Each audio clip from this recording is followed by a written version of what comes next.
ভারতীয় দলের পরাজয় নিয়ে আমরা গতকালকে একটা ডিসকাশন করেছিলাম, যেখানে আমি আপনাদের বলেছিলাম যে ভারতীয় দল পুরো ম্যাচ জুড়ে অ্যাটলিস্ট 4টে দিন খুব ভালো পারফর্ম করেছে, বাট একটা দিনে ভারতীয় দলের এই ব্যাটিং কোল্যাপস যেটা এই দলটাকে কিন্তু পরাজিত হতে বাধ্য করেছে। এবং সেই জন্য আমি আপনাদের বলেছিলাম যে সেই অর্থে কাউকে দোষ দিয়ে লাভ নেই। তার কারণ হচ্ছে এই প্লেয়ারগুলোই কিন্তু গত ম্যাচগুলোতে ভালো খেলেছে, তারাই আমাদেরকে ইন ফিউচার ম্যাচেসও জেতাবে। হতে পারে এই সিরিজেও আমরা আরও বেটারভাবে কামব্যাক করতে পারি। বাট অ্যাকচুয়ালি এই ম্যাচের পরাজয়ের জন্য কারা দায়ী, কোন কোন প্লেয়ার এই ম্যাচে আমাদেরকে হারিয়েছে, এই বিষয়টা নিয়েও কিন্তু আমাদের জানা উচিত এবং এই বিষয়টা নিয়েও আলোচনা করার দরকার রয়েছে। তো আজকে আমরা ডিসকাস করব ভারতীয় দলের পরাজয়ের জন্য কোন কোন প্লেয়ার দায়ী, অথবা কোন কোন পরিস্থিতিতে ভারতীয় দলকে এই ম্যাচটাতে পরাজিত হতে হয়েছে, যার জন্য আমি বেসিক্যালি 5টা পয়েন্ট নিয়ে এসেছি।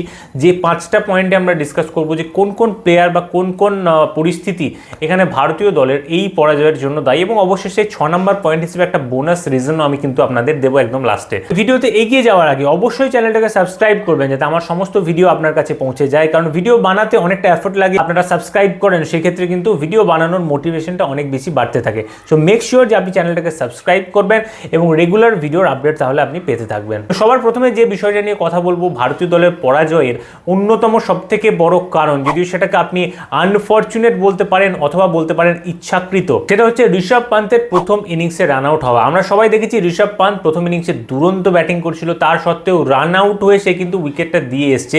এবং এই রিজনটা শুধু আমি দিচ্ছি এমনটা নয়, এই রিজনটা দিয়েছে ক্যাপ্টেন শুভমান গিল। প্রেস কনফারেন্সে গিয়ে শুভমান গিলকে জিজ্ঞেস করা হয়েছিল যে ভারতের এই পরাজয়ের পিছনে আপনি কি কারণ দেখছেন।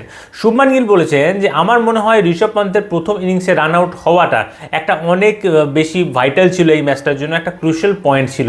At the same time Shubman Gill এটারও ইঙ্গিত দিয়েছে যে দলের কি দরকার তার থেকে বেশি ইম্পর্ট্যান্ট মানুষ পার্সোনাল মাইলস্টোনের দিকে দিচ্ছে, এবং লাঞ্চের আগে যে রান করতে হবে, লাঞ্চের আগে সেঞ্চুরি করতে হবে, এই টাইপের একটা মেন্টালিটি, এটাকে শুভমান গিল কিন্তু ইনডাইরেক্টলি টার্গেট করার চেষ্টা করছে। ভারতীয় দলের এই পরাজয়ের জন্য সবথেকে বড় কারণ এটাই ঋষভ পান্তের প্রথম ইনিংসে run out. Otherwise team India খুব সহজেই ইংল্যান্ডের এগেনস্টে একটা ভালো রকম লিড কিন্তু এখানে নিয়ে নিতে পারতো, যেটা পসিবল হয়নি প্রথম ইনিংসে। এবার ঋষভ পান্তের রান আউটটাকে আপনি অ্যাজ আ দুর্ভাগ্যজনক বলে ক্লাসিফাই করবেন, নাকি এটাকে আপনি কোনো একটা অ্যাকচুয়াল রিজন দেবেন যে হতে পারে যেটা শুভমান গিল ইঙ্গিত করতে চাইছেন, যে লাঞ্চের আগে একটা আমি সেঞ্চুরি করতে চাইছি, লাঞ্চের আগে আমাকে এই রানের মধ্যে পৌঁছতে হবে, এই টাইপের যে মেন্টালিটি, এটার উপর আপনি কি এই কারণটাকে দেবেন যে এটার জন্য হয়তো রান আউটটা হয়েছে তাড়াহুড়ো করতে গিয়ে?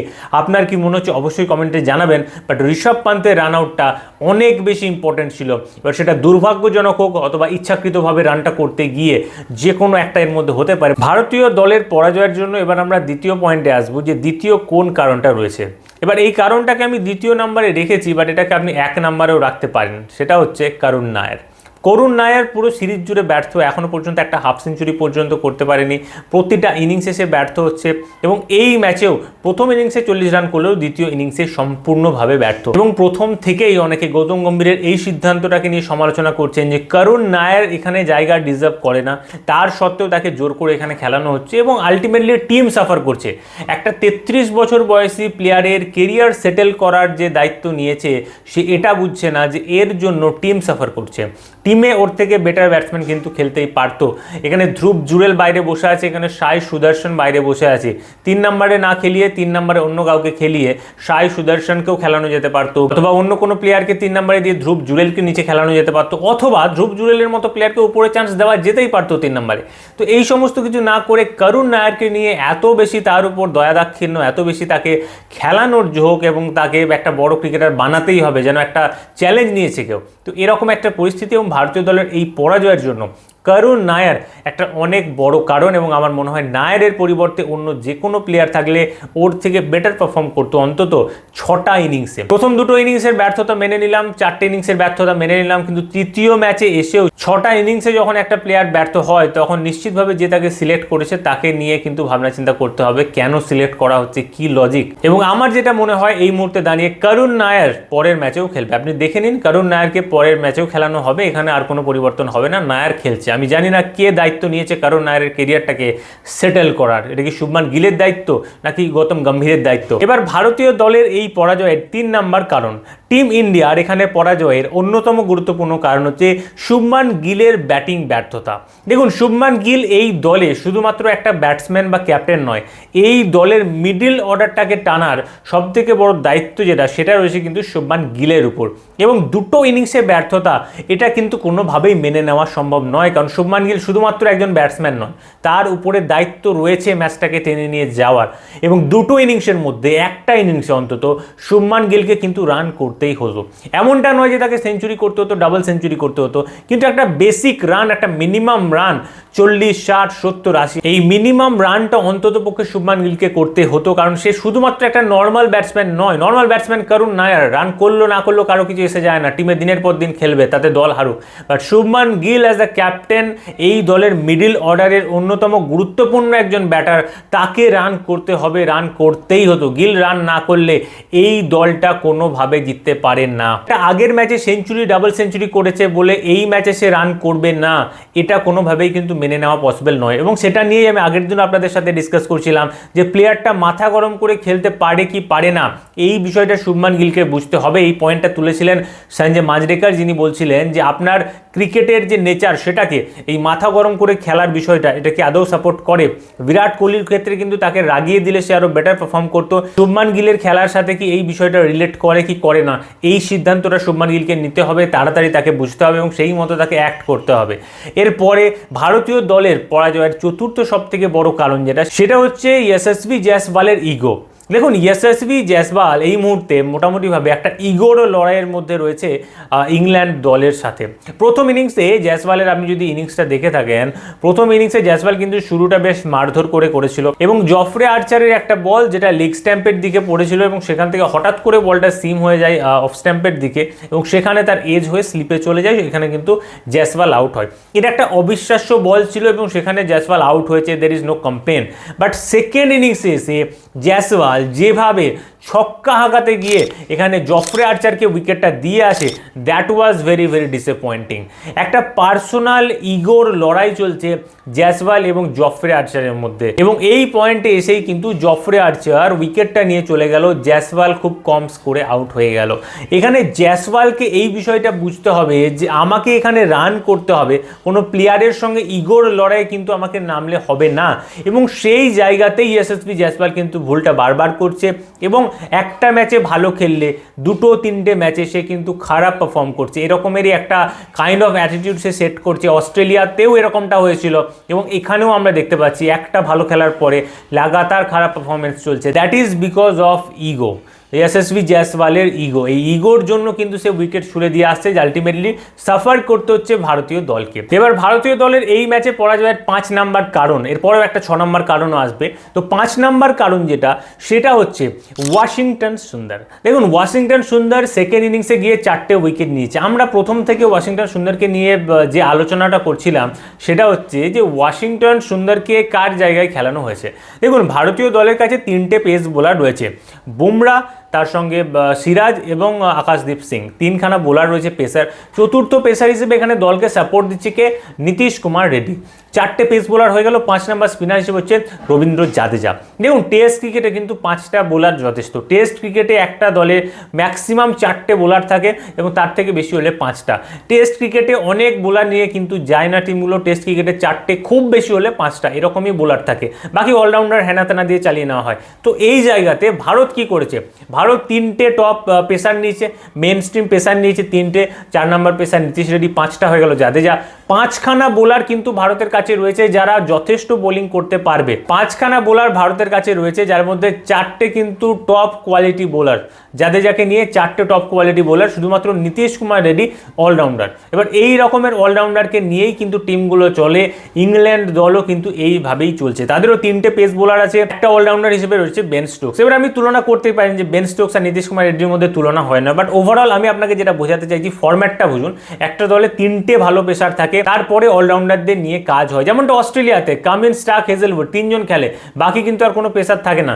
তারপরে এখানে তারা অলরাউন্ডারদের ইউজ করে যারা তাদেরকে সাপোর্ট দিয়ে থাকে। তো এরকমটাই কিন্তু জেনারেলি হয়ে থাকে, ভারতেরও টিমটা এরকম। কিন্তু ওয়াশিংটন সুন্দরকে এখানে খেলানো হয়েছে আরও একটা অতিরিক্ত বোলার হিসেবে, কোনো রকম এখানে কিন্তু ব্যাটসম্যান নিয়ে যাওয়া হয়নি। যে জায়গাতে আরেকটা ব্যাটসম্যান ইউজ করা যেতে পারতো, ধ্রুব জুরেলকে ইউজ করা যেতে পারতো, তার জায়গাতে ওয়াশিংটন সুন্দরকে এই কারণে নিয়ে যাওয়া হয়েছে কারণ এই প্লেয়ারটা আপনাকে বল হাতে উইকেট এনে দেবে দ্বিতীয় ইনিংসে। আমি আগের দিন আপনাদের ডিসকাস করছিলাম যে ওয়াশিংটন সুন্দরের বলটা সেকেন্ড ইনিংসে দেখার মতো হবে, তার উইকেট লাগবে এবং সে এনেছে। সেকেন্ড ইনিংসে গিয়ে সে 4টে উইকেট তুলেছে, বাট ওয়াশিংটন সুন্দর কোনো বোলার নয়, সে অলরাউন্ডার অ্যান্ড তাকে ব্যাট হাতে পারফরমেন্স করতেই হবে। একটা ইনিংস না হোক দ্বিতীয় ইনিংসে তো তাকে পারফর্ম করতে হবে, বাট ওয়াশিংটন সুন্দর সম্পূর্ণভাবে এখানে ব্যাট হাতে ব্যর্থ। একটা বিষয় ভাবলে বড় অবাক লাগে যে এই ওয়াশিংটন সুন্দর আন্ডার-19 বিশ্বকাপে ভারতীয় দলের হয়ে খেলেছে একজন ব্যাটসম্যান হিসেবে এবং সে আজকের দিনে দাঁড়িয়ে ব্যাটিংটা করতে পারছে না। বোলিং এসে উইকেট নিয়ে নিল কিন্তু ব্যাটিংটা করতেই পারছে না। তো এরকমভাবে যদি কোনো প্লেয়ারকে নেওয়া হয় যে আমি আপনাকে নিলাম অ্যাজ এ ব্যাটসম্যান এবং বোলার অলরাউন্ডার হিসেবে, কিন্তু আপনি ব্যাটিং করছেন না, শুধু বোলিং করছেন, তাহলে কুলদীপ যাদবকে নিতে সমস্যাটা কোথায়? কুলদীপ যাদব চান্স কেন পায় না? তার কারণ হচ্ছে কুলদীপ যাদবের পরিবর্তে আমাদের কাছে এমন প্লেয়ার রয়েছে যারা স্পিন তো করে দেবে কিন্তু ব্যাটিংটা কুলদীপের থেকে অনেক বেটার করবে। হয়তো বোলিংয়ে কুলদীপের থেকে একটু কম থাকবে কিন্তু ব্যাটিংটা অনেকটা বেটার হবে এবং এই বিষয়টার কারণে এই জন্য এখানে কুলদীপ যাদব চান্সটা পাচ্ছে না, যেটা পেয়েছে ওয়াশিংটন সুন্দর এবং তিনি বলছেন ভাই আমি ব্যাট করতে পারবো না। তো এটা একটা বড় চিন্তাজনক বিষয় যে আমি এরকম একটা প্লেয়ারকে নিচ্ছি যে অলরাউন্ড পারফরমেন্স করার কথা বাট সে শুধুমাত্র বোলিং করছে, ব্যাটিং করছে না। তো এটা একটা বড় সমস্যার ব্যাপার। এরপরে 6 নম্বর কারণে আসবো, কিন্তু 6 নম্বর কারণে আসার আগে একটা ছোট্ট বিষয় আমি আপনাদের বুঝিয়ে দিতে চাই যে রবীন্দ্র জাদেজাকে নিয়ে অনেকে প্রশ্ন তুলছেন যে রবীন্দ্র জাদেজা নাকি ম্যাচটা হারিয়েছে। জাদেজা আর একটু অ্যাটাকিং ক্রিকেট খেললে ভারত ম্যাচটা জিততে পারতো, কিন্তু ব্যাপারটা বোঝার আছে। আমি আগের দিন ফেসবুকেও লিখেছিলাম যে এখানে রবীন্দ্র জাদেজা যে টাইমে ব্যাটিংটা করছে টেল এন্ডারদের নিয়ে, বুমরাকে নিয়ে, সিরাজকে নিয়ে, আকাশদীপকে নিয়ে, তো এই সময়ে জাদেজার পক্ষে কিন্তু বড় শট খেলাটা পসিবল ছিল না। অনেকে বলছেন জাদেজা একটু অ্যাটাক করলে কিন্তু রানটা হয়ে যেত। দেখুন এই সময়ে জাদেজা অ্যাটাক করতে পারতো না, তার কারণটা হচ্ছে ইংল্যান্ড তাদের সমস্ত ফিল্ডারদের বাউন্ডারি লাইনে সেট করেছিল এবং জাদেজার পক্ষে সেখানে বাউন্ডারি পাওয়াটা অসম্ভব ব্যাপার ছিল। একমাত্র ছক্কা যদি সে হাঁকাতে পারতো তাহলেই রান আসতো, কিন্তু ছক্কা মারতে যাওয়াটা এই সময় কিন্তু অনেক বেশি রিস্কি ছিল, যার কারণে জাদেজা স্ট্রাইক রোটেট করার উপর ফোকাস করেছে। সেটাও আবার কিভাবে, ওভারের 4 অথবা 5 নম্বর বলে গিয়ে সিঙ্গেল নিচ্ছে, তার কারণ বিপক্ষ এন্ডে যে প্লেয়ারটা রয়েছে তাকে যত কম বল খেলতে দেওয়া যায় ততই বেটার, কারণ জসপ্রীত বুমরা 50টা বল খেলার পরেই কিন্তু সেই ছক্কা মারতে গিয়ে উইকেটটা দিয়ে এসেছিলেন। তো এটা জাদেজার প্রায়োরিটি ছিল যে আমি স্ট্রাইক রোটেট কম করব, আমি বাধ্য, আমি স্ট্রাইক রোটেট করতে পারবো না কারণ বিপক্ষ দলে বিপক্ষ স্ট্রাইকার যে আছে সে আউট হয়ে যেতে পারে। এটা একটা সমস্যা। ফিল্ডারও সব বাউন্ডারি লাইনে, এখানে বাউন্ডারি পাওয়ার সমস্যা। তো জাদেজার কিন্তু এখানে করার কিছু ছিল না, বড় শট খেলতে গেলে, ছক্কা হাঁকাতে গেলে সে আউট হয়ে যেতে পারতো। তো এখানে কোনোভাবেই রবীন্দ্র জাদেজাকে এখানে দায়ী করা যায় না। তার কারণ হচ্ছে বুমরাকে যদিও ওভারের প্রথম বলে সিঙ্গেল দেয়, বুমরা কিন্তু ওভারের বাকি 5টা বল বাধ্য হয়ে খেলবে, বুমরা সেখান থেকে সিঙ্গেল নিতেও পারবে না। তো এটা হচ্ছে সবথেকে বড় সমস্যা যে রবীন্দ্র জাদেজার হাতে কিন্তু এখানে খুব বেশি অপশন ছিল না করার মতো। দ্যাট ইজ দ্য রিজন সে ওইভাবে খেলতে বাধ্য হয়েছে এবং আমার মনে হয় এটাই সঠিক ছিল। এবার 6 নম্বর কারণে আসা যাক, যেটা একদম ডাইরেক্টলি হয়তো ম্যাচকে ইম্প্যাক্ট করছে না কিন্তু ইনডাইরেক্টলি ম্যাচকে ইম্প্যাক্ট করছে, আর সেটা হচ্ছে গৌতম গম্ভীরের কিছু ডিসিশন। এটা বলতে পারেন এক প্রকার গৌতম গম্ভীর অথবা শুভমান গিল দুজনের মিলিত ডিসিশন। সবার প্রথম, করুণ নায়ারকে খেলানোর জেদটা কার? করুণ নায়ারের কেরিয়ার আমরা সেটেল করব, dear cricket please give me one more chance, এসব আমি সেটেল করবো, এই প্লেয়ারকে আমি দাঁড় করাবো আন্তর্জাতিক ক্রিকেটে। কার জেদ এটা, কার দায়িত্ব করুণ নায়ারকে এখানে দাঁড় করানোর? কোনো মানে হয় না। একটা প্লেয়ার যার কেরিয়ার শেষ হয়ে গেছে সেই প্লেয়ারের কেরিয়ারটাকে তৈরি করার দায়িত্ব কে নিয়েছে? এটা হচ্ছে সব থেকে বড় প্রশ্ন। এবং আরেকটা বিষয় আপনাদের বুঝতে হবে, সমস্ত প্লেয়ার কিন্তু আন্তর্জাতিক খেলার যোগ্য নয়। ভারতের মাটিতে এমন অনেক প্লেয়ার আছে ডোমেস্টিকে যারা 10,000 12,000 করে রান করেছে কিন্তু আন্তর্জাতিকে একটা ম্যাচ খেলার জন্য তাদেরকে নেওয়া হয়নি। তার কারণটা হচ্ছে যে তারা যোগ্য নয় আন্তর্জাতিক লেভেলে খেলার। একইভাবে করুণ নায়ারও কিন্তু আন্তর্জাতিক লেভেলে এই মুহূর্তে খেলার জন্য যোগ্য নয়। যে টাইমে তাকে ভারতীয় দলে নেওয়া হয়েছিল আপনি বলতে পারেন তখন তার সাথে অন্যায় হয়েছে যা হয়েছে, কিন্তু এই মুহূর্তে তার খেলার কোনো যোগ্যতা নেই টিম ইন্ডিয়াতে। তার একে ফিটনেস নেই, দ্বিতীয় তার টেকনিক নেই, খুবই বাজে টেকনিকে করুণ নায়ার খেলছে। তো এই টাইপের প্লেয়ারকে ওখানে খেলানোর সিদ্ধান্তটা গিলের নাকি এখানে গৌতম গম্ভীরের, এই বিষয়টা কিন্তু বোঝার আছে। একটা খুব বাজে ডিসিশন, আমি গৌতম গম্ভীরের বলেই চললাম, গৌতম গম্ভীরের নামের উপর দিয়েই চাললাম। দ্বিতীয় যে বিষয়টা এখানে টিম ম্যানেজমেন্ট ভুল করেছে সেটা হচ্ছে, যখন আমার দরকার ছিল একটা নাইট ওয়াচম্যান, সেই নাইট ওয়াচম্যানটাকে আমি কেন ওয়াশিংটন সুন্দরকে পাঠালাম না? এর আগে ভারতের যখনই নাইট ওয়াচম্যানের দরকার পড়েছে, ভারত কাকে পাঠিয়েছে জানেন? রবিচন্দ্রন আশ্বিনকে। কারণ রবিচন্দ্রন আশ্বিন তার রাজ্যের হয়ে একটা টপ অর্ডারের ব্যাটসম্যান, তিনি 3 নম্বর 4 নম্বর 5 নম্বর জায়গাতে খেলেন, তিনি 9 নম্বর 8 নম্বরে খেলেন না। তার মানেটা হচ্ছে রবিচন্দ্রন আশ্বিনের মধ্যে যথেষ্ট ক্যাপাসিটি আছে উপরে পারফর্ম করার, যেহেতু আমাদের উপরে অনেক ভালো ব্যাটার আছে সেই জন্য সে 7-8 নম্বরে খেলে। তামিলনাড়ুতে যে প্রিমিয়ার লিগ হয় সেখানে রবিচন্দ্রন আশ্বিন আমার মনে হয় ওপেনিং করে। অর্থাৎ এই লেভেলের একটা ব্যাটসম্যানকে পাঠানো হতো, যাতে করে একে তো এই প্লেয়ারটা যাতে সুযোগ পায়, সে যদি পারে বড় রান করতে তো করে দিক, আর যদি নাও পারে অ্যাটলিস্ট টেল এন্ডারের কাজটা সে ভালোভাবে করে দেবে। তো এখানে কেন ওয়াশিংটন সুন্দরকে টেল এন্ডার হিসেবে পাঠানো হলো না, আকাশদীপকে কেন পাঠানো হলো? এটা কার সিদ্ধান্ত ছিল? দেখুন, আকাশদীপের ডিফেন্স মোটেও ভালো নয়, এতটাই বাজে যে 5টা বলও যদি আকাশদীপকে খেলতে হয়, আপনি ভাববেন এই 5টা বলের মধ্যেই উইকেট চলে আসতে পারে।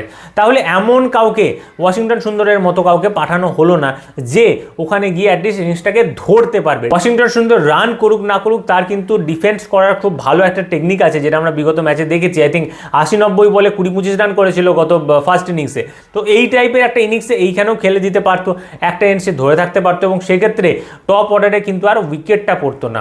তো এই বিষয়টা নিয়ে অবশ্যই ভাবনা চিন্তা করতে হবে যে এই সিদ্ধান্তটা কার ছিল, এবং টেল এন্ডারটাকে আরেকটু আগে পাঠানো হলো না কেন, এবং এর জায়গাতে ওয়াশিংটন সুন্দরকে কেন পাঠানো হলো না। এই সিদ্ধান্তটাও কিন্তু আমি গৌতম গম্ভীরের উপরেই চাপাবো, যে গৌতম গম্ভীরের সিদ্ধান্তের জন্যই এখানে এই বিষয়টা ঘটেছে, এবং এটাও ভারতীয় দলের পরাজয়ের একটা ইনডিরেক্ট কারণ। সঠিক সময়ে সঠিক সিদ্ধান্তটা কিন্তু নেওয়া হয়নি। আপনার কি মনে হয় এই কারণগুলির মধ্যে কোনটি সঠিক বা কোনটি ভুল? অবশ্যই সেটা কমেন্ট করে জানাবেন, আমি চেষ্টা করব সবার কমেন্টের উত্তর দেওয়ার। এই ভিডিওটা এখান পর্যন্তই। আপনি যদি আমার চ্যানেলে নতুন হন, অবশ্যই চ্যানেলটাকে সাবস্ক্রাইব করবেন, যাতে আমার সমস্ত ভিডিও আপনার কাছে পৌঁছে যায়।